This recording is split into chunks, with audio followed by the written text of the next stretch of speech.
வணக்கம். இந்த வார ஆரோக்கிய சமையல்ல நான் உங்களுக்கு செஞ்சு காட்ட போகிறது கொள்ளு மார்கண்டம் சூப்பு.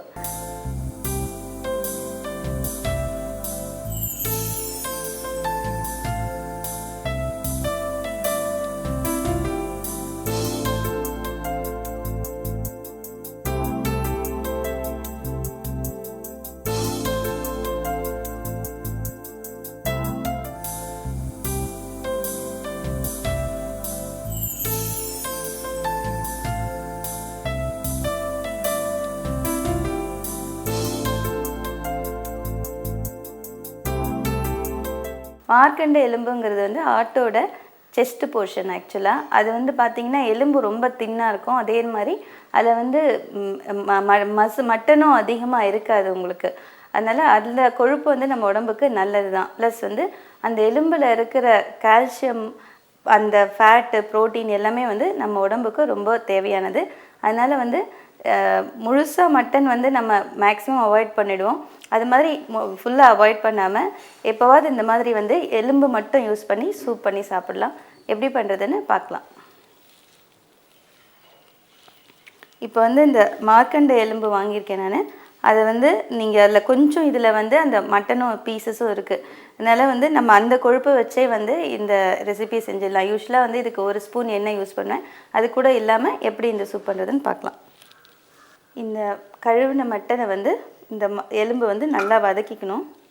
இந்த எலும்போடு கொஞ்சம் கறி ஒட்டிகிட்டு இருக்கிறதால அதில் இருக்க அந்த கொழுப்பே வந்து இது வதங்கிறதுக்கு யூஸ் ஆகிடும்.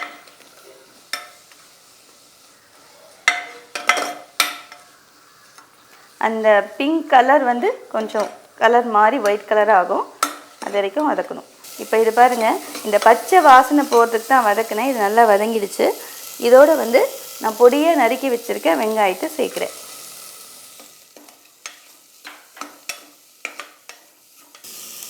ரெண்டு தக்காளி,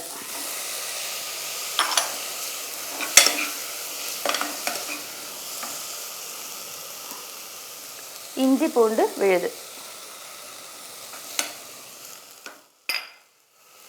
காரத்துக்கு ஒரே ஒரு பச்சை மிளகாய், கல்லுப்பு,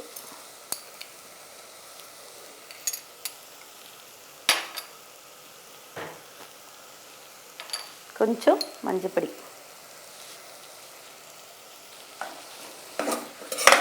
இதை வந்து நம்ம ஒரு மட்டன் வந்து நல்லா வேகணும். அதனால் ஒரு 2 இல்லைன்னா 3 விசில் வச்சுட்டு அதுக்கப்புறம் எடுத்து மசிச்சு இந்த ஜூஸ் மட்டும்தான் நம்ம யூஸ் பண்ண போகிறோம். இப்போ இதை வந்து கொஞ்ச நேரம் வதக்கிட்டு தேவையான அளவு தண்ணி ஊற்றி நல்லா வேக வைக்கணும். இது ஸ்டீம் வந்ததும் இது வந்து வெயிட் போட்டு ஒரு 3-4 விசில் விட்டுடலாம். இதுக்குள்ளே வந்து நம்ம வந்து கொள்ளு வந்து தனியாக வறுத்துக்கணும். ஸ்டீம் வந்துருச்சு, வெயிட் போட்டுடலாம்.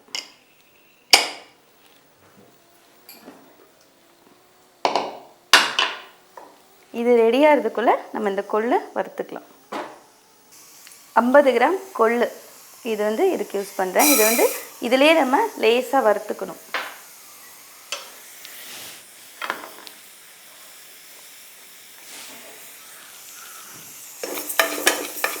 கொள்ளு எப்போவுமே பார்த்தீங்கன்னா நீங்கள் வறுத்து யூஸ் பண்ணால் தான் உங்களுக்கு அந்த வாசம் வந்து ரொம்ப நல்லாயிருக்கும். ஃப்ளேவர் வந்து இன்க்ரீஸ் ஆகும்.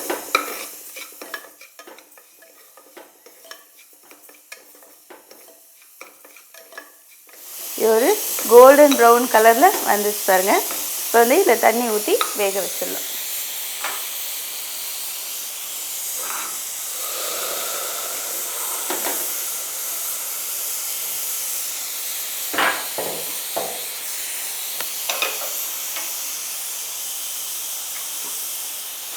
இதுக்கு தேவையான அளவு உப்பு,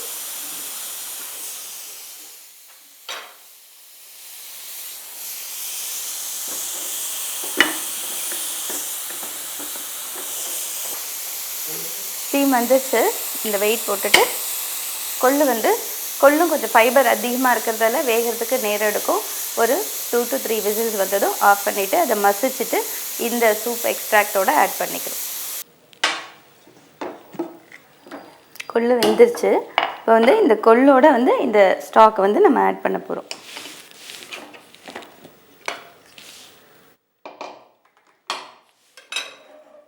இந்த எலும்பும் நல்லா வெந்துருச்சு. இதை வந்து நம்ம நல்லா மசிச்சுட்டு அந்த ஜூஸ் மட்டும் நம்ம எடுத்துக்க போகிறோம். இதே ரெசிபி வந்து நீங்கள் இந்த பீசஸோடவே சாப்பிடலாம். இதோட அந்த கொள்ளும் ஆட் பண்ணிவிட்டு நீங்கள் சாப்பிட்லாம். ஆனால் நான் வந்து இப்போ மெயினாக வந்து டயட் பண்ணுறவங்களுக்காக செய்கிறதால நான் வந்து இதை கொஞ்சம் வடிகட்டிடுறேன்.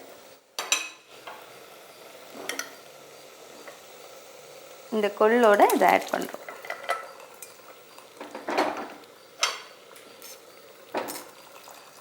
இது கொஞ்சம் இந்த சூப்போட இந்த கொள்ளும் சேர்கிற மாதிரி கொதிச்சதும் கொஞ்சம் கொத்தமல்லி ஆட் பண்ணோம்.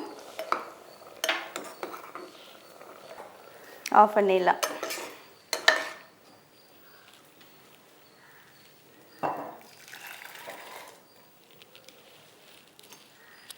இப்போ வந்து நான் வந்து இந்த கொள்ளு சேர்த்து கொள்ளோட நீங்கள் இப்போ சாப்பிடும்போது நீங்கள் அந்த கொள்ளு முழுசாக சாப்பிடணும்.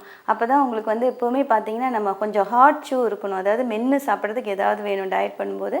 அதனால நான் முழுசாக கொள்ளு போட்டிருக்கேன். நீங்கள் கொள்ளு சாப்பிட்டுட்டு இந்த சூப்பும் சாப்பிட்டா டேஸ்டியாக இருக்கும், நல்லா ஃபில்லிங்காக இருக்கும். ஆனால் இந்த ரெசிபி வந்து நைட்டு டைமில் நீங்கள் ட்ரை பண்ணாதீங்க. ஏன்னா கொள்ளு வந்து ஹை ப்ரோட்டீன்ங்கிறதால டைஜஸ்ட் ஆகிறதுக்கு டைம் எடுக்கும். அதனால் காலை உணவுக்கும் மதிய உணவுக்கும் இந்த ரெசிபி ட்ரை பண்ணி பார்க்கலாம். சின்ன குழந்தைங்களுக்கு கூட இதை நீங்கள் பண்ணி பார்க்கலாம். இதே மாதிரி எப்படின்னா இந்த கொள்ளு வந்து அவங்க முழுசாக சாப்பிட மாட்டாங்க. அதனால் நீங்கள் அதை வந்து மிக்சியில் ஒரு சுற்று அரைச்சிட்டு அதோட இந்த எக்ஸ்ட்ராக்டை எடுத்து ஆட் பண்ணி கொடுத்தீங்கன்னா ப்ளெயின் சூப் மாதிரியே இருக்கும். ரொம்ப டேஸ்டியாக இருக்கும். அவங்களும் லைக் பண்ணி சாப்பிடுவாங்க. இந்த சூப் வந்து விளையாட்டில் இருக்கவங்களுக்கு நல்ல உகந்த சூப்பு. என்னென்னா இதில் நல்ல ப்ரோட்டீன் எல்லாமே இருக்குது. ப்ளஸ் வந்து கேன்சர் பேஷண்ட்டு, அதுக்கப்புறம் டிபி பேஷண்ட் அவங்களுக்குலாம் வந்து வாரத்தில் 2 தரம் கூட பண்ணி கொடுக்கலாம். அவங்களுக்கு வந்து ரொம்ப சத்தான உணவு. இப்போ டயட் பண்ணுறவங்க, அப்புறம் ஹார்ட் பேஷண்ட்டு, அதுக்கப்புறம் டயபெட்டிக் இவங்கெல்லாம் வந்து ஒரு 15 நாளைக்கு ஒரு தரம் இந்த மாதிரி சூப் பண்ணி சாப்பிடலாம். நீங்களும் இந்த சூப்பை உங்கள் வீட்டில் ட்ரை பண்ணி பாருங்கள். மீண்டும் அடுத்த வாரம் இன்னொரு ஆரோக்கியமான ரெசிபியோடு உங்களை சந்திக்கிறேன்.